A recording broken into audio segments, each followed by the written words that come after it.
Hello all brothers and sisters, welcome to my YouTube channel Lascar Raghul.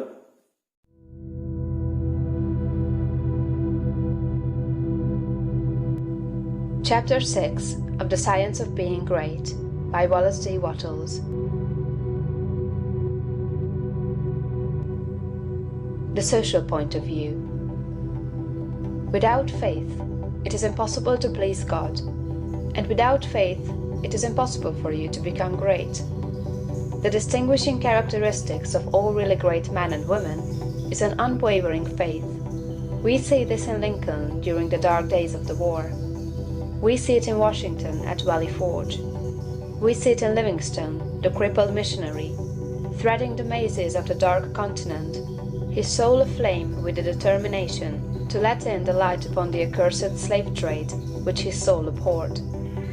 We see it in Luther and in Francis Willard, in every man and woman who has attained a place on the muster roll of the great ones of the world.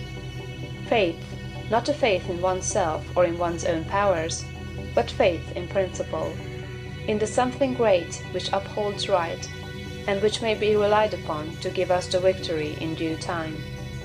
Without this faith, it is not possible for anyone to rise to real greatness. The man who has no faith in principle will always be a small man. Whether you have this faith or not depends upon your point of view. You must learn to see the world as being produced by evolution, as a something that is evolving and becoming, not as a finished work. Millions of years ago, God worked with very low and crude forms of life, low and crude, yet each perfect after its kind. Higher and more complex organisms, animal and vegetable, appeared through the successive ages. The earth passed through stage after stage in its unfolding, each stage perfect in itself, and to be succeeded by a higher one. What I wish you to note is that the so-called lower organisms are as perfect after their kind as the higher ones, that the world in the Eocene period was perfect for that period. It was perfect, but God's work was not finished. This is true of the world today. Physically, socially, and industrially, it is all good, and it is all perfect. It is not complete anywhere or in any part, but so far as the handiwork of God has gone, it is perfect. This must be your point of view, that the world and all it contains is perfect, though not completed. All's right with the world. That is the great fact. There is nothing wrong with anything. There is nothing wrong with anybody. All the facts of life you must contemplate from this standpoint. There is nothing wrong with nature. Nature is a great advancing presence, working beneficently for the happiness of all. All things in nature are good. She has no evil. She is not completed, for creation is still unfinished, but she is going on to give to man even more bountifully than she has given to him in the past. Nature is a partial expression of God, and God is love. She is perfect, but not complete. So it is of human society and government. But though there are trusts and combinations of capital and strikes and lockouts and so on, all these things are part of the forward movement. They are incidental to the evolutionary process of completing society. When it is complete, there will be harmony. But it cannot be completed without them. J.P. Morgan is as necessary to the coming social order as the strange animals of the age of reptiles were to the life of the succeeding period, and just as these animals were perfect after their kind, so Morgan is perfect after his kind. Behold, it is all very good. See government and industry as being perfect now, and as advancing rapidly toward being complete. Then you will understand that there is nothing to fear, no cause for anxiety, nothing to worry about. Never complain of any of these things. They are perfect. This is the very best possible word for the stage of development man has reached. This will sound like rank folly to many, perhaps to most people. What, they will say, are not child labor and the exploitation of men and women in filthy and unsanitary factories evil things? Aren't saloons evil? Do you mean to say that we shall accept all these and call them good? Child labor and similar things are no more evil than the way of living and the habits and practices of the cave dweller were evil. His ways were those of the savage stage of man's growth, and for that stage they were perfect. Our industrial practices are those of the savage stage of industrial development, and they are also perfect. Nothing better is possible until we cease to be mental savages in industry and business, and become men and women. This can only come about by the rise of the whole race to a higher viewpoint. And this can only come about by the rise of such individuals here and there as are ready for the higher viewpoint.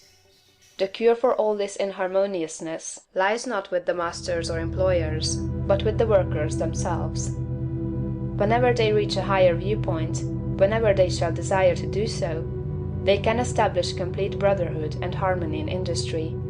They have the numbers and the power. They are getting now what they desire. Whenever they desire more in the way of a higher, purer, more harmonious life, they will receive more. True, they want more now, but they only want more of the things that make for animal enjoyment, and so industry remains in the savage, brutal, animal stage.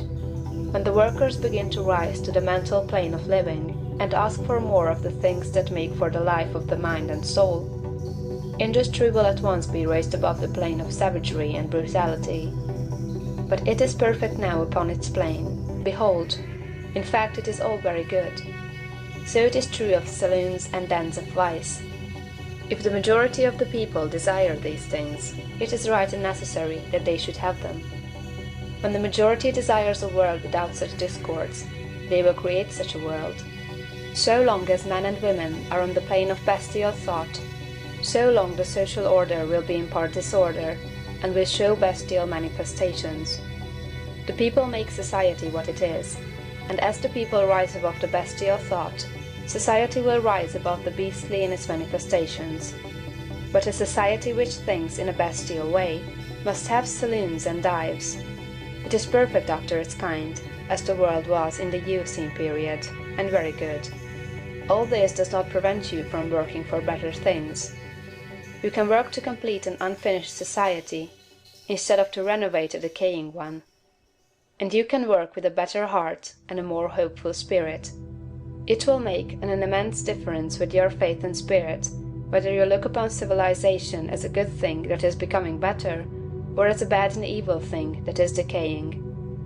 One viewpoint gives you an advancing and expanding mind, and the other gives you a descending and decreasing mind.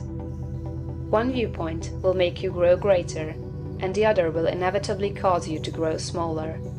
One will enable you to work for the eternal things, to do large works in a great way toward the completing of all that is incomplete and inharmonious, and the other will make you a mere patchwork reformer, working almost without hope to save a few lost souls from what you will grow to consider a lost and doomed world.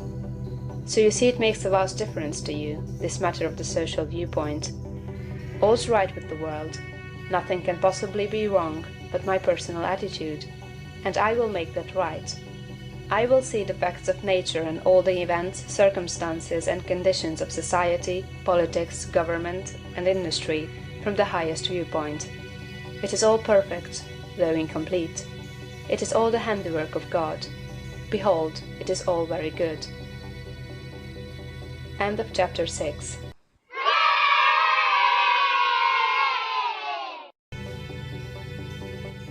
So brothers and sisters, thank you for watching this video. I will be seeing you in another video. Until then, this is me Raghul signing off.